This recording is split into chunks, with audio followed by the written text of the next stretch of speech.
बिस्मिल्लाहिर्रहमानिर्रहीम। मैं इस वक्त मौजूद हूँ चश्मा गोट में, इब्राहिम हैदरी में जो वाक़ है।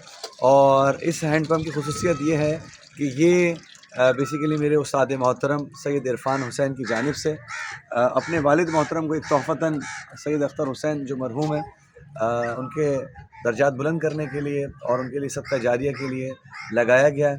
और इस हैंड पम्प से अराउंड मैंने देखा कि 10 से 12 फैमिलीज़ जो है वो इस पानी से फैज़याब होंगी और हर फैमिली में 5 से 6 अफराद हैं। यानी अगर आप देखें तो 30 से ज़्यादा ही अफराद इस पानी से फैज़याब हो रहे हैं और होते रहेंगे इंशाअल्लाह।